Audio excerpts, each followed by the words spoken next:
네, 신지우입니다. 2012년 9월 7일 낮 12시 30분쯤 미국 노스캐롤라이나주에서 이상한 사건이 일어나요. 조지 브라운이라는 여성이 이날 밀린 집안일을 할 생각이었어요. 그래서 1살, 3살, 5살인 아이들에게 TV를 틀어주고 일을 시작한 겁니다. 엄마가 틀어준 방송은 아이들이 좋아하는, 어른들도 좋아하는데 디즈니 채널이에요. 릴로 앤 스티치가 방송 중이었거든요, 이때. 이거 되게 재밌어요. 아이들이 좋아하는 애니메이션이라 가만히 앉아서 TV를 잘 보고 있었거든요. 그러다 갑자기 화면이 지지직 거리더니 다른 방송으로 바뀌는 겁니다. 이게 문제가 되게 심각했어요. 무슨 속보나 방송 사고는 아니에요. 뭐 일종의 사고라고는 할 수 있는 건데 이때 나온 영상이 포르노였다는 겁니다. 주방에 있던 엄마는 거실에서 이상한 소리가 들리자 깜짝 놀라서 달려왔어요. 아이들이 놀라서 막 울거나 귀를 막고 있는데 아이들이 다른 채널을 누른 것도 아니거든요. 리모컨은 엄마한테 있어요. 이 영상이 6분간 나왔다고 합니다. 이상한 건 어느 방송사나 사고는 날 수 있어요. 없는 게 좋겠지만 아무리 그래도 포르노가 방송될 수는 없다는 겁니다. 이건 누군가가 고의적으로 틀었다는 이야기예요. 그럼 대체 누가 디즈니 채널에서 포르노를 방송했다는 걸까요? 사건이 알려지면서 담당자인 방송국 수석 관리자의 입장 발표가 있었는데 원인을 알 수 없는 기술적인 실수라는 겁니다. 다시 말하지만 원인을 알 수 없는 사고까지는 그럴 수 있는 일이에요. 사람이 하니까. 하지만 사고라도 어떤 영상이 방송되려면 그 영상 자체를 방송국에서 보유하고 있어야 된다는 이야기인데 대체 방송국에 포르노가 왜 있냐는 거죠. 방송국의 입장은 단순 실수라고 하지만 뭐 이렇게 넘어갈 수만은 없는 거예요. 그런데다 이런 일이 처음은 아니었다는 거죠. 5년 전인 2007년 5월 1일 뉴저지에서도 똑같은 일이 있었거든요. 이때도 조사가 있었지만 방송국 외부에서 누군가 일부러 애니메이션 방송 위에 포르노 영상을 송출했다는 것 외에 범인의 정체나 뭐 이유는 전혀 밝혀지지 않았습니다. 그러면 두 번의 사건을 볼 때 방송국은 정상적이었지만 중간에 누군가가 이 전파를 강탈해서 영상을 내보냈다는 이야기거든요. 마치 뭐 옛날 SF 영화 보는 것 같죠. TV에 갑자기 어느 날 외계인이 나타나가지고 지구인은 잘 들어라 뭐 이런 얘기하는 느낌이에요. 디즈니 채널이나 영화에서 누군가가 뭐 TV, 라디오, 위성 신호 이런 걸 빌려서 사람들에게 메시지를 전달하는 뭐 이런 것들이 나옵니다. 이런 행위를 전파 납치라고 해요. 영어로는 브로드캐스트 시그널 인트루전이라고 하는데 이런 제목의 영화도 최근에 나오긴 했습니다. 전파 납치 방법은 생각보다 간단한 원리예요. 원래 방송 주파수에 더 큰 출력으로 송출하기만 하면 됩니다. 그러면 기존 방송을 중단하는 게 아니고 이 위에 더 강하게 방송되고 있는 영상이 덮여져서 나오는 거예요. 주파수에 방해 신호를 보내는 것도 일종의 전파 납치라고 볼 수 있거든요. 범죄입니다, 이거. 그런데 우리나라에서는 전파 납치 사건이 한 번도 없었어요.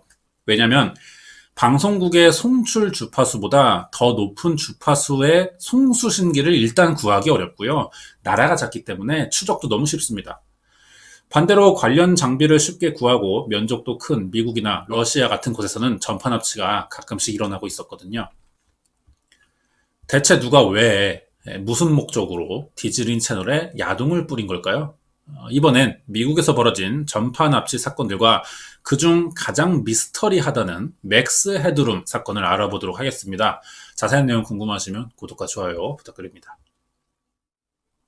1987년 11월 22일 오후 9시 시카고 지역 방송국인 WGN에서 디트로이트 라이언스와 시카고 베어스의 미식 축구 경기 하이라이트가 방송되고 있었어요. 그러다 화면이 까맣게 변하더니 이상하게 흔들리다가 갑자기 고무 가면을 뒤집어 쓴 사람이 나타나는 겁니다. 사실 처음 보는 얼굴은 아니었거든요, 미국인들이. 왜냐면 이 당시 미국 ABC 방송에서 방영 중인 드라마의 등장인물이었습니다. 맥스 헤드룸이었던 거예요. 맥스 헤드룸은 1987년에 방영된 드라마 맥스 헤드룸의 주인공입니다. 실제 사람은 아니고 에디슨 카터라는 배우의 얼굴을 본따 만든 일종의 AI 캐릭터예요. 한국에서도 방송된 적이 있어요. 컴퓨터 인간 맥스라고 이 방송이 나간 적이 있습니다. 누군가 이 가면을 쓰고 전파를 강탈해서 TV에 나타났다는 거죠. 이 사람은 화면을 돌아다니고 뭐 이상한 춤을 추더니 뭐 알 수 없는 말들을 해요. 하지만 음향 장비가 싸구려인지 음질이 너무 안 좋습니다. 알아들을 수는 없어요. 이 영상은 방송국 엔지니어가 이상을 알고 전파 송신국을 바꿀 때까지 25초 동안 계속됐죠. 정확히 어떤 영상이었는지 보고 계속 이야기해 보겠습니다. 10초 뒤에 갑자기 튀어나오기 때문에 여러분이 깜짝 놀랄 수 있거든요. 소리 줄이고요. 화면 조금 멀리에서 보시는 게 좋을 것 같아요.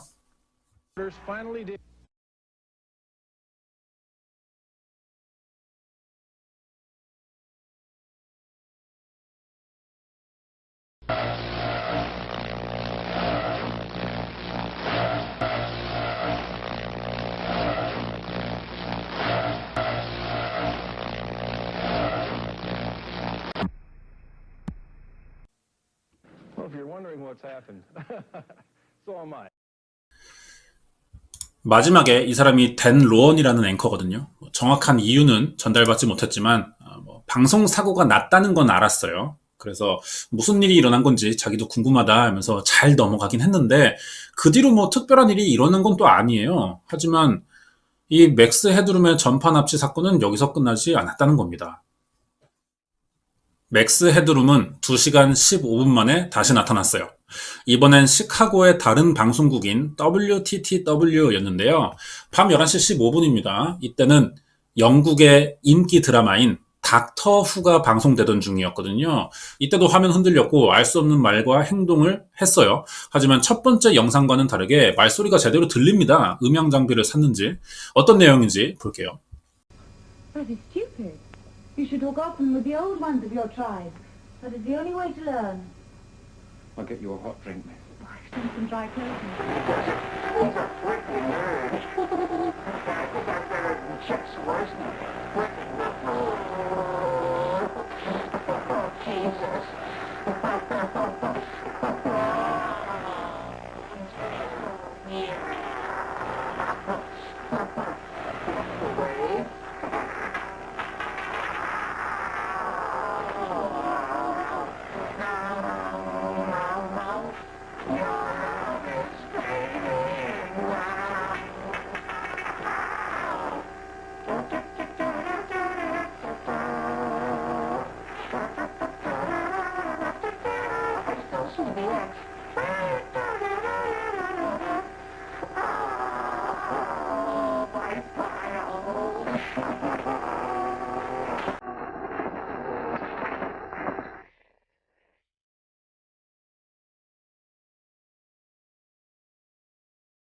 As far as I can tell, a massive electric shock. He died instantly. The generator? 네, 정신없는 데다가 불쾌한 영상이죠. 무슨 말은 하는데 내용이 일관성도 없고요. 뭐 의미도 없는 것 같아요. 영상이 끝나자 화면은 원래대로 돌아왔고 드라마도 제대로 잘 방송되긴 했어요. 이제 궁금하죠.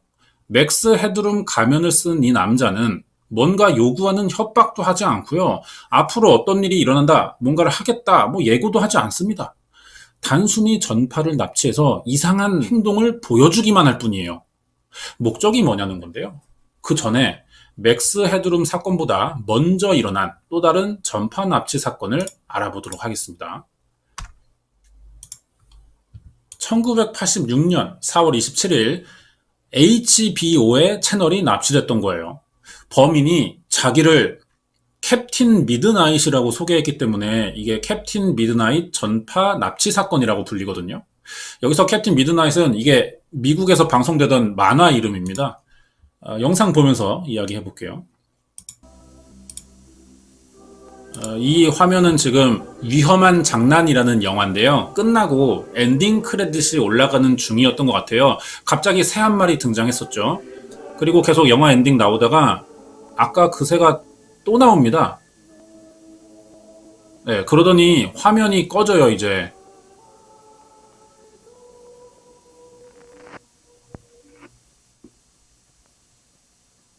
그리고 이런 장면이 나온 거죠. 여기서 뭐 다른 장면 없어요. 계속 이것만 나오는데, 내용은 안녕하신가 HBO 캡틴 미드나잇이다.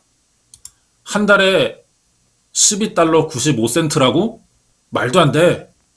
쇼타임과 무비 채널도 조심해라. 이런 내용이거든요. 이 사건의 범인은 잡혔어요. 존 맥더걸이라는 사람이었습니다. 이 사람은 맥스 헤드룸과는 다르게 동기가 명확하죠. 그리고 내용도 알아볼 수 있게 정확히 전달했어요. 유료 채널인 HBO에게 월 정액 가격을 제대로 책정하라는 불만과 항의를 했던 겁니다. 이때 HBO를 보려면 매달 12달러 95센트의 월 정액 요금을 내거나 395달러를 한 번에 내고 무제한 시청이 가능한 요금제 둘 중 하나를 골라서 돈을 내야 했거든요. 존 맥더걸은 12달러 95센트의 월 정액을 내던 사람이었습니다. 그런데 갑자기 방송국이 HBO가 395달러를 내는 사람들에게만 방송을 볼 수 있게 정책을 바꾸려고 했던 거예요. 여기에 존이 엄청 화를 냈고요. 캡틴 미드나잇이라는 이름으로 HBO의 전파를 납치했던 거죠. 존은 위성 신호를 해킹하는 수법으로 전파를 납치했는데, 그래서 경찰이 더 쉽게 특정 기기에 접근이 가능한 사람으로 용의자를 잡힐 수 있었고, 한 달도 안 돼서 잡혔습니다. 이 사건으로 존 맥더걸은 5,000달러, 600만 원 정도 되는 벌금을 내고 집행유예로 풀려났어요. 뭐 실형이 나온 것도 아니고 벌금이 생각보다 좀 작다는 생각도 들 수 있는데, 이게 나름의 이유가 있거든요. 존은 전파를 해킹은 했지만 HBO에 큰 피해는 또 주고 싶지 않아서 일부러 시청자가 적은 새벽 시간을 노렸대요. 그래서 이 방송을 본 사람도 적었고 피해도 직접적인 건 없습니다. 그런데다가 존과 같은 불만을 가진 사람들이 많았어요. 이렇게 존의 전파 납치로 HBO의 요금제 변경 문제에 대한 여론이 생겼고요. 여기에 HBO는 요금제 인상을 다시 검토하겠다고 밝히면서 이 사건이 끝납니다. 다시 맥스 헤드룸으로 돌아와서 신문 헤드라인이 이 엄청난 비디오 장난꾸러기는 곧 맥스 제일룸으로 간다, 이 정도 해석이 되는데, 여기서 제일은 교도소를 말하는 거예요. 캡틴 미드나잇 사건은 맥스 헤드룸보다 목적과 동기가 매우 뚜렷했지만 피해 규모가 크지 않고 범인도 빨리 잡혔어요. 그런데 맥스 헤드룸은 다르다는 거죠. 이 당시 미국이 소련과 냉전이었어요. 그래서 소련의 짓이 아니냐는 추측이 나왔었거든요. 실제로 20년 전인 1996년에 소련의 모스크바 인근 라디오 방송이 전파 납치됐었고, 이때 나간 내용은 뭐냐면 미국과 핵전쟁이 벌어졌다는 가짜 선동 방송이었습니다. 방송 들은 사람들이 이걸 믿은 거예요. 진짜 전쟁 났다고 생각했는데 금방 전파 납치라는 게 또 밝혀지긴 했습니다. 그리고 1985년 9월에는 폴란드 방송국에서 전파 납치 사건이 일어났었어요. 공산국가였어요, 이때 폴란드가. 이 공산 체제에 반대하며 거짓말과 억압이라는 메시지를 방송에 내보낸 적도 있었기 때문에 미국의 방송을 총괄하는 연방통신위원회, FCC라고 합니다. 여기서는 이번 맥스 헤드룸 사건이 어쩌면 국가 안보를 위협하는 사건이 될지도 모른다고 생각했거든요. FCC는 매우 심각한 사건이고 할 수 있는 모든 조치를 다하겠다고 밝혔어요. 범인을 잡을 경우 10만 달러, 1억이거든요. 1987년에 1억이라는 거죠. 이 정도의 벌금형과 징역을 받게 될 거라고 맥스 헤드룸에게 경고도 합니다. 그러자 맥스 헤드룸이 쫄았는지 그 뒤로는 나타나지 않았어요. 이 사람이 누구인지 오랫동안 수사도 했지만 범인의 정체가 밝혀지지도 않았습니다. 대신 확인된 사실 두 가지는 있거든요. 범인은 영상에서 가면 쓴 사람과 때든 사람이 나와요. 아까 엉덩이 때렸었죠, 추접하게. 이런 거 봤을 때 최소 2명이라는 것과 영상이 송출된 장소입니다. 하나는 시카고 강 북쪽에 WGN 방송국 송신소가 있는 존 핸콕 센터였고요. 다른 한 곳은 WTTW 송신소가 있는 시어스 타워라고 합니다. 조사 결과 두 번의 방송 사고가 벌어진 시간엔 송신소에 근무 중인 엔지니어가 없었어요. 두 번 다. 방송국 직원들로만 맥스 헤드룸의 강제 송출을 막을 수는 없는 상황이었다는 거죠. 그러면 범인은 방송국 내부 사정을 엔지니어가 없는 시간대를 아는 이런 사람일 가능성이 있다는 겁니다. 경찰은 각 방송국 시카고 사무소와 워싱턴 사무소까지 압수수색을 했거든요. 하지만 증거를 찾지 못하자 FBI까지 나서게 됐어요. FBI는 범인을 찾기 위해 방송국보다 이 영상에서 단서를 찾아보려고 했거든요. 하지만 가면을 썼고 음질이 너무 안 좋은 데다가 변조까지 했어요. 성별도 알 수가 없는 거예요. 어쩔 수 없이 사람보다 뒷배경을 통해서 녹화 장소를 추측해 봤는데 영상 속 배경이 아까 본 대로 한 2.4m 정도 된다 그래요. 이 정도 너비의 산업용 금속 셔터 문처럼 보였습니다. 이런 문을 사용하는 대형 창고 위주로 수사해 본 거예요. 시카고와 근처 지역 창고들을 모두 확인해 봤거든요. 하지만 시카고엔 유독 다른 지역보다 이런 금속 셔터를 사용하는 대형 창고들이 너무 많았습니다. 일일이 다 확인해 보기 너무 시간이 오래 걸렸어요. 수사 인력이 부족하거든요. 이렇게 결국 맥스 헤드룸의 정체를 밝힐 단서를 찾는 데는 실패하면서 이게 미제 사건으로 남게 된 거죠. 사건이 알려지면서 사람들도 이 맥스 헤드룸 대체 누구인지 궁금할 수밖에 없었어요. 당연히 많은 추측과 의견들이 돌았습니다. 그중 가장 유력한 건 전파가 납치된 WGN 방송국의 전 직원이 범인 같다는 거예요. 방송 전파를 납치할 수 있을 정도의 전파 출력이 가능한 이런 장비를 다룰 줄 알고 증거까지 감출 수 있다는 건 아무래도 방송 송출에 대한 지식과 기술이 있는 사람이라야만 가능하다는 거죠. 맥스 헤드룸이 처음 나타난 1987년엔 WGN에서 마침 정리해고가 있기도 했습니다. 그렇다면 이때 정리해고를 당한 사람이 일종의 복수 차원에서 이런 일을 했을지도 모른다는 거예요. 두 번째 영상에서 맥스 헤드룸은 세계 최고의 신문 찐따 이런 말을 했었거든요. 이것도 WGN 방송국에 하는 말이라고 생각이 돼요. WGN과 시카고 지역 일간지인 시카고 트리뷴은 같은 기업에서 운영하고 있었거든요. 시카고 트리뷴의 캐치프라이즈가 바로 월드 그레이티스트 뉴스페이퍼라고 합니다. 이 말을 줄인 게 WGN인 거죠. 맥스 헤드룸은 내가 척 스워스키보다 나은 것 같다는 말을 했어요. 아까 영상에서 봤죠. 이 사람이 척 스워스키인데 WGN의 대표 스포츠 해설자입니다. 이 사람의 이야기가 나왔다는 점에서 스포츠 해설자 관련 인물일 가능성도 있지만 수사를 맡은 경찰은 방송국 내부자일지도 모른다는 이런 소문에 확인된 사실은 없다고 발표했거든요. 경찰은 아니라고 생각하는 것 같아요. WGN과 WTTW가 전파를 송출하던 존 행콕 센터와 시어스 타워의 송신소를 방해하려면 방송국보다 더 강한 전파를 출력할 수 있는 이런 장비가 필요할 거예요. 이 사실 외에 밝혀진 건 딱히 없습니다. 맥스 헤드룸은 더 이상 나타나지도 않아요. 정확히 말하자면 하고 싶어도 못한다는 거죠. 지금은 방송 송출 방법이 달라졌거든요. 지금은 인터넷을 이용한 IP 기반으로 만들어진 중계 회선을 사용하기 때문에 이제는 주파수로 라디오처럼 송출하지 않는다는 거죠. 그래서 전파 납치는 이제 불가능합니다. 사건이 벌어진 지는 벌써 34년이 지났어요. 아직도 이 맥스 헤드룸의 가면을 쓰고 전파 납치를 했던 이 사람 대체 누구고 어떤 목적으로 이런 일을 벌인 건지 하나도 알려진 게 없습니다. 밝혀진 것도 없고요. 진짜 사람들 생각대로 해고당해서 불만을 가진 전 직원의 소행이거나 단순히 아니면 자기 재능을 낭비하는 이런 사람의 장난일 수도 있겠죠. 중요한 건 이제 범인이 밝혀지더라도 처벌할 방법은 없다는 거예요. 미국 법상 전파 납치 공소시효는 최대 5년입니다. 그럼 1992년에 이미 만료된 거죠. 그런데다 누가 다치지도 않았어요. 시간도 많이 지나다 보니까 사건을 모르는 사람도 이제는 더 많아지고 있고요. 그래서 사실 그렇게 심각한 사건으로는 받아들이지 않는 분위기이기도 합니다. 준비된 내용 여기까지고요. 뒤에 관련된 이야기 남아있어요. 이번 영상은 미국의 TV 전파를 납치한 미스터리한 사람 맥스 헤드룸의 전파 납치 사건 파일이었습니다.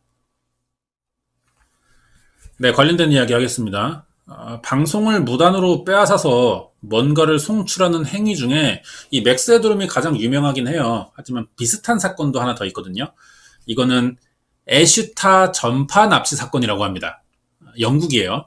뉴스가 방송되던 중 전파 납치가 일어난 거죠. 이 사건이 유명한 이유는 이게 외계인의 메시지가 방송됐다는 겁니다.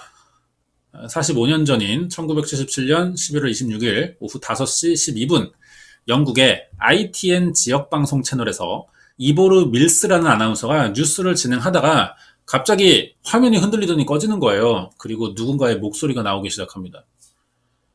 말하는 사람은 자기를 애슈타라는 은하사령부의 대변인인 브릴리온이라고 소개하거든요. 그러면서 꽤 오랜 시간 지구인들이 자신들을 하늘의 빛처럼 봐왔고 자기네는 그래서 지구의 형제 자매들의 평화와 지혜를 위해 이야기를 시작한다면서 뭔가를 전달하는 거예요. 이 영상이 한 3분 정도 되거든요. 한마디로 지는 우주의 신 같은 존재고 잘 살고 싶으면 지구인들이 시키는 대로 해야 된다면서 뭐 조언 비슷한 이런 말을 하는 겁니다. 말도 안 되는 소리죠. 이런 방송사고가 있었지만 이때도 영상의 발신지나 범인을 찾진 못했거든요. 사실 이 당시에 이 방송사고 전에도 사실은 애슈타를 알고 있는 사람들은 꽤 됐었어요. 전파 납치 전부터. 1950년대에 왜 이런 일이 생겼냐면은 1950년대에 미국 작가인 조지 벤 타셀이라는 사람이 자기가 자이언트 락, 그러니까 큰 바위, 그러니까 이름이 자이언트 락이에요. 바위 이름이. 여기서 명상을 하다가 외계인을 만나서 대화한 적이 있대요. 그때 그 외계인이 바로 애슈타라는 종족이라고 주장한 적이 있습니다. 이때부터 애슈타와 UFO를 숭배하는 종교들이 생겨났던 거예요. 애슈타의 존재를 믿는 사람들은 이런 거 믿는 사람들이 있어요. 예. 6분간 방송국 직원들이 전파 납치 사실을 몰랐다는 점, 이걸 근거로 지구인이 아닌 외계인이기 때문에 가능한 기술이라고 주장하거든요. 그러면 뭐 알겠어요, 이렇게 주장하는 거. 그럼 왜 외계인이 영어를 쓰고 그것도 영국 남부식 억양의 사투리를 정확히 구사할 수 있는지 이런 것도 설명하지 못합니다. 신적인 존재라 가능하대요. 설득력은 전혀 없죠. 그때 애슈타라는 이 말도 안 되는 외계 종족 이야기를 믿는 사람들이 꽤 됐지만 지금은 거의 믿지 않아요. 애슈타가 그동안 보여준 건 아무것도 없거든요. 분명 애슈타는 종교를 믿는 누군가의 장난이라고 생각되는데 이거 정체가 밝혀지지 않았습니다. 이 영상도 있거든요. 이거 마지막에 보면서 끝낼게요. 자, 그리고 우리나라도 비슷한 일이 있었어요. 이게 전파 납치는 아닌데 2019년 12월 14일입니다. 여기가 부산 서면교차로 근처의 빌딩인데 조선일보의 5개 전광판이었거든요. 갑자기 화면에 진짜 이런 게 뜬 거예요.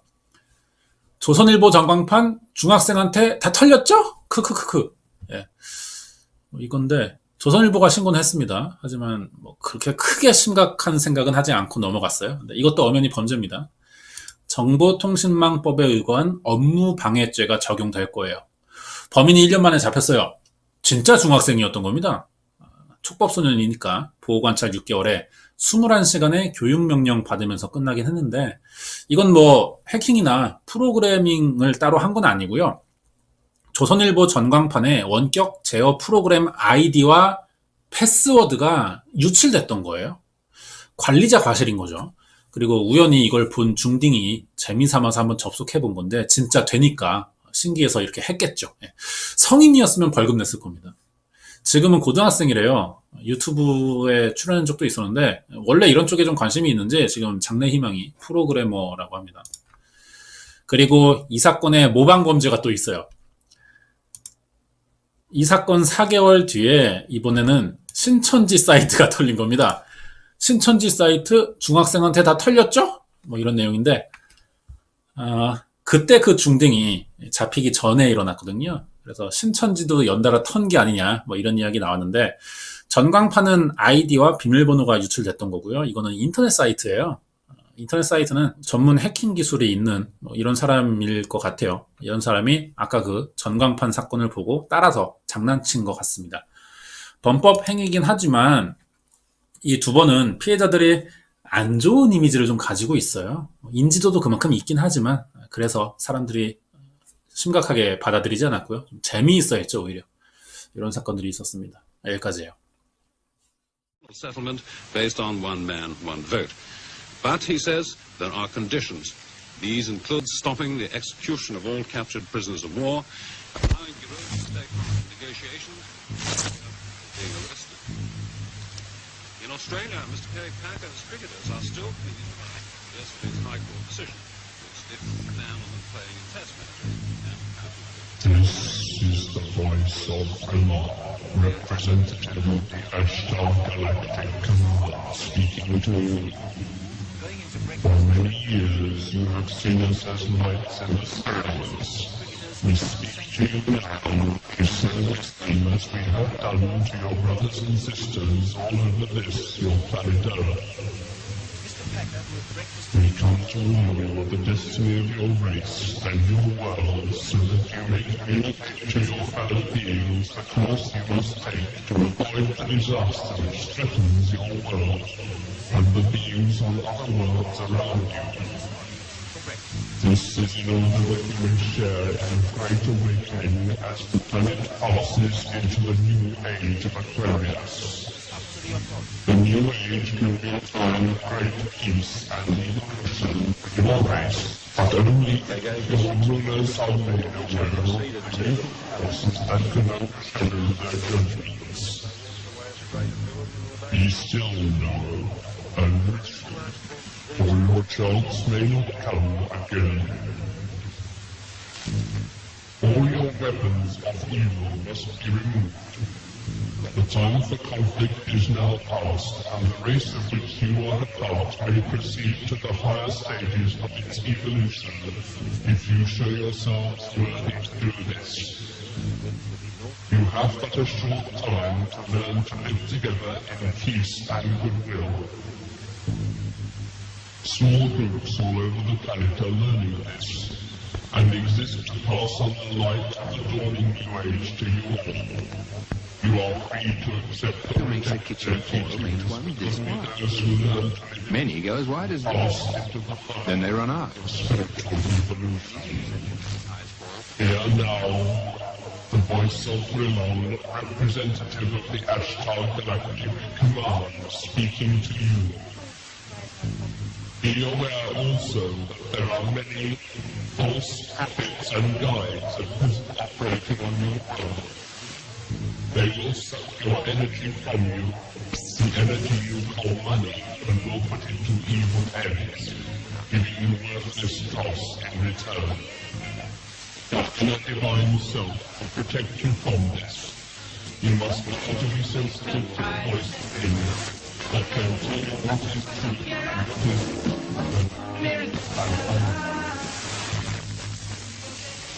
learn to listen to the voice of truth which is within you. It's such a Lead yourself. This is our message. really appreciate that we can't I insist so delicious, full of only really choice ingredients.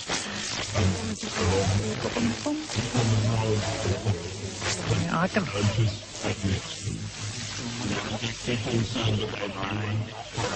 Cats have 9 lives. Have no fear. Keep on to know yourself and disregard the ways of your planet Earth. The Ashtar Galactic Command thanks you for your attention. We are now leaving the planes of your existence. May you be blessed by the supreme love and truth of